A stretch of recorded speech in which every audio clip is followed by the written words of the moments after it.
When Mike Teskey asked me to join the conversation today, he told me that the general theme consists of two basic questions, which I now see in the program are my title.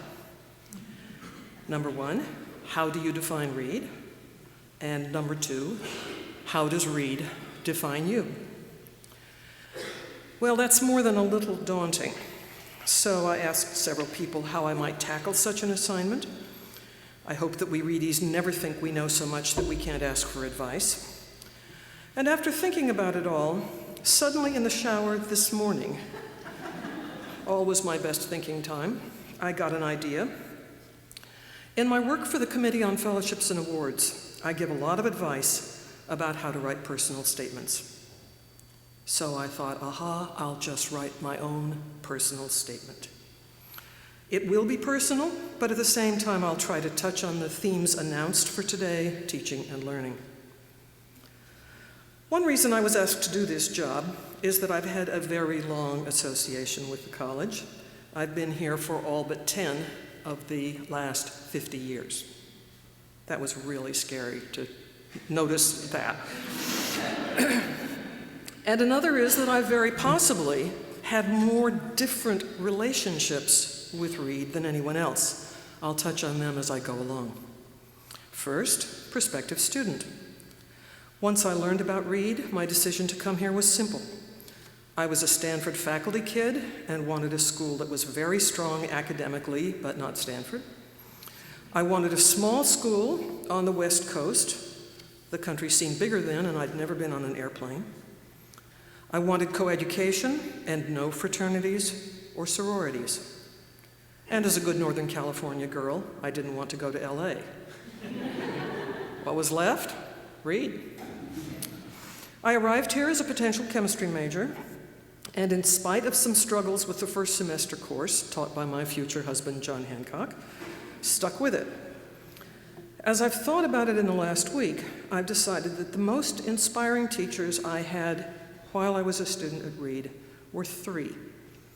The legendary Rex Aragon, who was my Hume Conference leader in the last year before his official retirement, Marsh Cronin, who taught organic chemistry and advised my thesis, and Jim Kurtz in music, who was only here for 3 years, but who got me my first choir directing job a couple of years after I graduated. Here are some things I learned from each of these people. From Rex Aragon, a voracious intellect and at the same time, deep respect for everyone's opinion. In the conference, he never spoke up with his own until everyone else had had a chance, although he did occasionally answer questions about arcane points of translation from the original texts he always brought to class. I also remember vividly a paper conference in which he told me, no room for argument, that the correct pronunciation is not research, but research. Marsh Cronin, famous for never answering questions, but always asking back, what do you think? This was a theme reiterated by many former students at the memorial event we held for him a little over a year ago. Jim Kurtz in music, for showing me that there is genuine intellectual content in music theory and history and performance, and that rehearsals can be efficient, productive, fun, and a learning experience all at the same time. As of 2 weeks after commencement, it rained. My next role was faculty wife, and then in the fall I became a graduate student in chemistry at Harvard, where I sang every day in the university choir, my first paid choral gig. John and I came back to Reed after a year, and I started teaching first-year chem labs as a sort of sub-faculty member. I did that on and off for several years, and also worked as a lab assistant on a variety of faculty research projects. During that period, we started up the Collegium Musicum, at that time independent of, but acknowledged by, the music department, and in some years I also directed the chorus. For 1 year, I was a member of the staff as assistant director of admissions. All these assorted jobs helped reinforce the basic Aragon position for me. Everyone deserves respect, and everyone's job is important.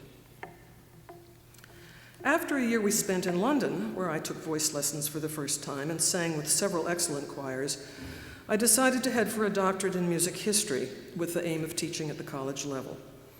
I did the degree at the University of Oregon so that I could go on being connected with Reed. John's one stipulation was that I keep the collegium going. And I was lucky enough to find a dissertation topic on the music of Johannes Brahms that has provided me with rewarding material for research, writing, and performance ever since. I'm convinced that the analytical approach I learned at Reed and the high expectations of all my faculty members were essential in giving me the flexibility that made the change of discipline remarkably easy. After finishing the doctorate, I joined the ranks of academic gypsies with a series of temporary teaching jobs in both music history and choral conducting, first in various schools in this area, and then, after separating from John, in the East and Midwest. John died in 1989 while I was teaching at Indiana State, my first tenure-track job. And a couple of years later, the position I now have at Reed opened up. With great joy, I moved from Terre Haute back to Portland.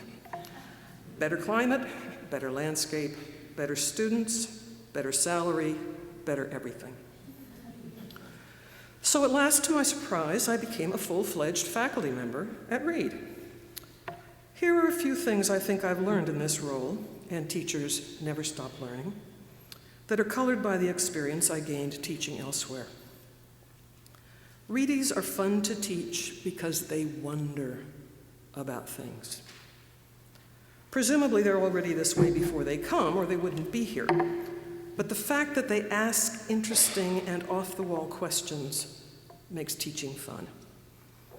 Faculty members can be models for this behavior in various ways. At the moment, Tom Dunn, Professor Emeritus of Chemistry, is sitting in on my Bach class. He asks fascinating questions right along with his students. And the students in my theory classes will tell you that I can take off on a music historical flight at the very slightest opportunity. Talking about grades may seem mundane, but in fact I think that their de-emphasis here is essential to the college's character. Colleagues all over the country envy me. They complain of grade grubbing, appeals from students and sometimes parents of grades lower than A, competition among students for the best grades on exams, all those things that in my experience we are largely spared. And students expect to work hard. Sure, there's some grumbling about the load and occasionally about particular assignments, but in the main they do the best they can and they don't whine. Now, after all this history, I circle back to the original pair of questions. I point out that effective personal statements, like pieces of music, are often rounded. How do I define Reed? As not perfect, but as close to the best possible environment for certain students, certain faculty, certain staff as we can get. As my sister said when I asked her what I might talk about today, Reed honors differences. She also says, "You're historic."